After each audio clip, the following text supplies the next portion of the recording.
I've heard about my oldest sister being haunted by spirits. At a young age, my parents would take her to shrines and blessing to help her spirit. I remember her being tired all the time. She told me many encounters when we were still living with our parents. She'd see apparitions walking around and visiting her. At the time, I was a middle schooler. She's 4 years older than me.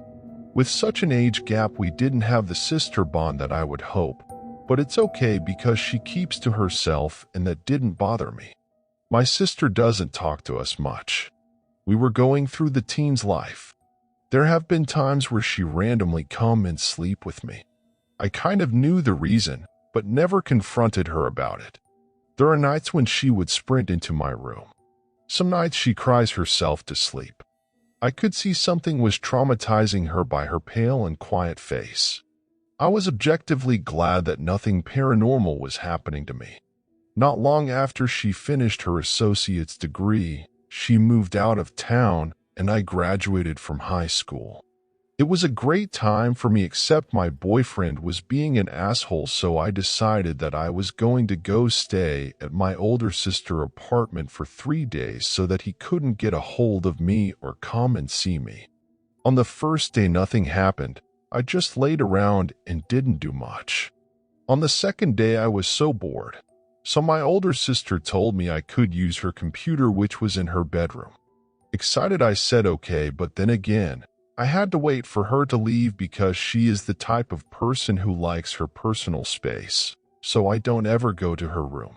On that second day, as she had left to work, I went to her bedroom and turned on her computer. My thought was that I was going to go surf the net for some animation such as Toonami.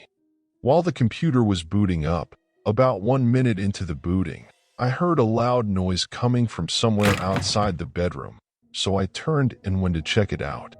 Turns out it was a stool beside the kitchen that had been knocked over with old photo albums on top of the stool. Not thinking of anything, I uprighted the stool and put the photo album back on top of the stool. After that, I walked back into my sister's bedroom and sat in front of the computer.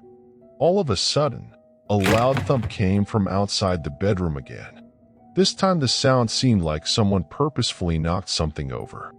I stood up and walked calmly out of the bedroom to see where the noise came from. It was the stool again. Now I'm starting to get scared.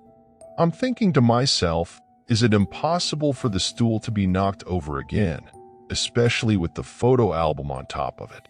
I walked to the stool and examined it, being kind of scared. I fixed the stool upright again and made sure there will be no way the stool would fall over again. I told myself that if this shit happens again, it's something supernatural and I'm not staying in the bedroom. After I put the photo album on the stool, I power walked my way into my sister's bedrooms when suddenly, before my ass even got on the computer chair, the stool fell down again. I ran out as fast as I could and stayed in the living room.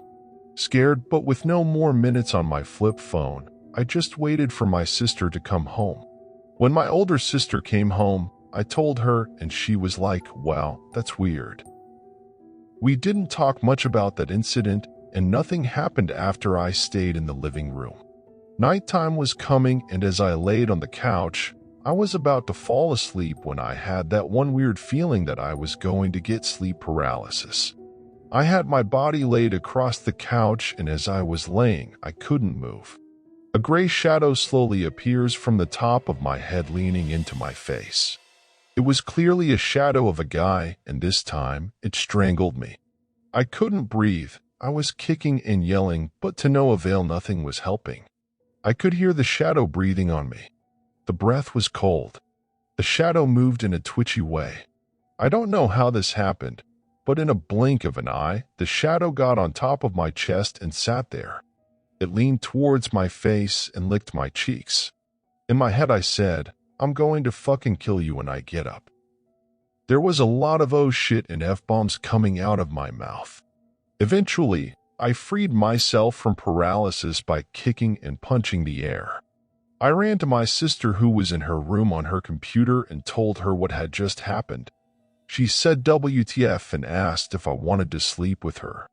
I said yes, But still I had to sleep on the ground because, like I said, my sister likes her personal space. The next day I got up extra early and left her apartment. FYI, she has always had a lot of paranormal encounters since she's been a little girl. When I got back into town, I told my parents this encounter, and they said that the entity that lingered around my sister didn't like that I was in my sister's space. Whatever that thing is probably felt it violated. After this incident, I stopped sleeping over. We have our own lives now. I'm happily married and so is she.